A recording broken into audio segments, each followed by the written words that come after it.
everyone, my name is Nina, and it's my week to do the discussion post.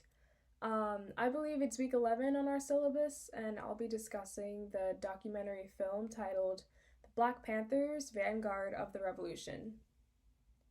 This documentary premiered at the Sundance Film Festival in 2015 and was written and directed by Stanley Nelson Jr. Stanley Nelson Jr. is a distinguished director, writer, and producer of documentaries examining African American history and experiences. His filmography includes the 2003 documentary film The Murder of Emmett Till, Jonestown, The Life and Death of People's Temple in 2006, Freedom Riders in 2010, and most recently Miles Davis, The Birth of Cool in 2019. The Black Panthers Vanguard of the Revolution combines archival footage and interviews with surviving Black Panther members and FBI agents. It tells the story of the revolutionary Black organization, the Black Panther Party. This film took 7 years to complete, as it relied heavily on first-person narratives that were conducted through interviews. Nelson interviewed 50 people, but only 30 or so made it into the final cut for the film. Most of the archival footage that was used in the film was never publicly broadcast before, and it took some time to find and digitize the resources. To begin, the Black Panther Party was established in October of 1966 in Oakland, California. It was founded by Bobby Seale, who was the chairman of the organization, and Huey Newton, who was the director of self-defense. In its early stages, the party served primarily to teach Black men self-defense skills to use in instances of police brutality. In fact, women were not initially included as members of the party, and it wasn't until the end of the 60s when the majority of members were women. A major goal of the party was to give a voice to the Black community who had had enough of racially targeted police violence. The Oakland police force had one of the worst relationships with their Black residents comparative to the rest of the nation.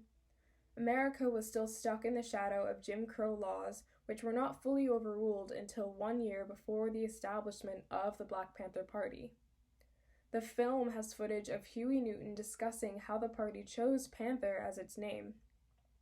He notes that the panthers are not naturally aggressive animals, but when provoked or attacked by an enemy, they do not hesitate to fight back as an act of self-defense. Huey Newton took a more radical approach of combating police violence. He didn't want the Black community to be complicit when law enforcement was racist and unjust.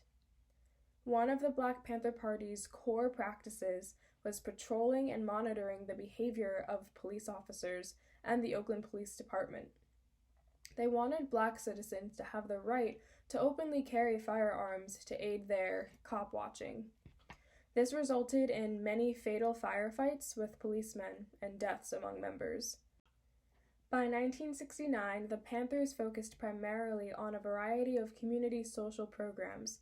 The party instituted the Free Breakfast for Children programs to address food insecurity and food injustice within Oakland communities. This program served 20,000 meals per week to low-income Black children in school districts around California.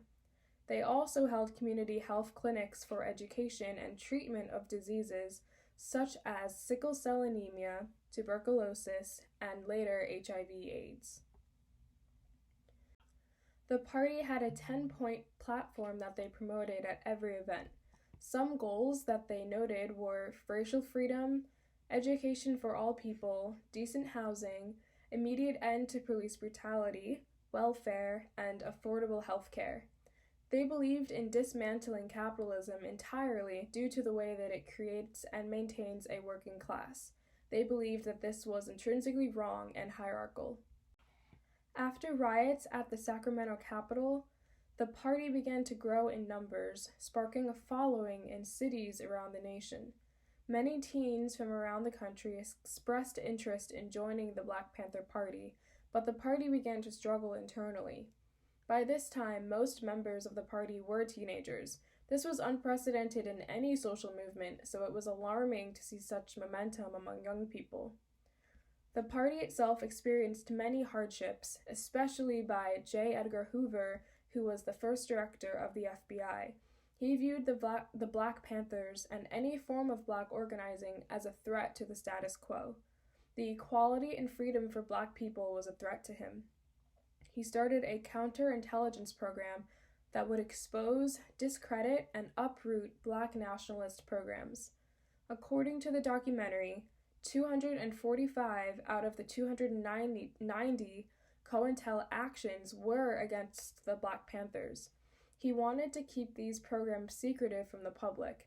His goal in doing so was to prevent the rise of a black messiah, or a leader who could unite many and start a revolution. He wanted to stop the appeal of joining the party among youth and isolate members from gaining respectability within the black community. Hoover succeeded in disjointing the party, but it was the party's own internal conflicts that ultimately destroyed it.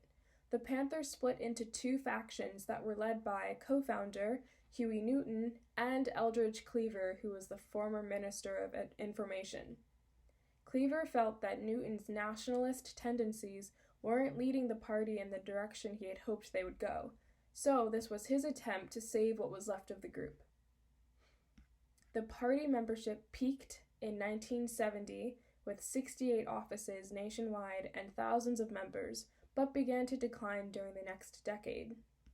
Its leaders and members were vilified by the press, and Hoover had successfully isolated the group from the general public through infiltration, surveillance, and harassment. Eldridge Cleaver and Huey Newton eventually fell out with each other over the necessity of armed struggle as a response to the COINTEL programs and other actions by the government against the Black Panthers and other radical groups. In 1982, Newton was accused of embezzling $600,000 of state aid to the Panther-founded Oakland Community School. In the wake of the embezzlement charges, Newton disbanded the Black Panther Party. The embezzlement charges were dropped 6 years later in March of 1989, but he was sentenced to 6 months in jail and 18 months probation. The phrase "Free Huey" was adopted as a rallying cry for the movement, and it was printed on buttons and t-shirts. Prominent Black Panther Kathleen Cleaver claimed that the goal of the Free Huey campaign was to elevate Huey Newton as a symbol of everything the Black Panther Party stood for, creating something of a living martyr. Over the 2-year course of Newton's original trial and 2 appeals, the coalition continued to offer its support until the charges were overturned and Newton was released on August 5, 1970. Charged with attempted murder after the incident, he jumped bail to flee to Cuba in late 1968. Initially, he was treated with luxury by the Cuban government. The hospitality ended upon reports that Fidel Castro had received information of the CIA infiltrating the Black Panther Party. Cleaver then decided to head to Algeria, where the Black Panther Party had established headquarters.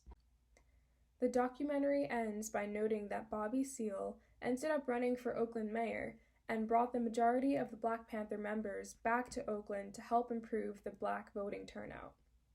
By the time the party fell apart in the late 70s, there were just 27 members left. The Panther Party stands for the abolishment of economic exploitation of the black body and addresses the mistreatment of the black race. The movement was attractive to those suffering under the oppressive nature of white power. It took the position that the combination of racism and capitalism resulted in fascism in the United States. The party will be remembered for promoting the need for full employment of blacks, the need for shelter, and decent education meaning the real history of the United States, the history including the murder of Native Americans and the enslavement of Africans. The film received acclaim from critics. The site's consensus states that The Black Panthers, Vanguard of the Revolution offers a fascinating, if somewhat rudimentary, introduction to a movement and an era that remains somberingly relevant today. This was one of my favorite films so far to watch in class, and I hope that you all find it to be as inspiring as I did. Thanks for watching.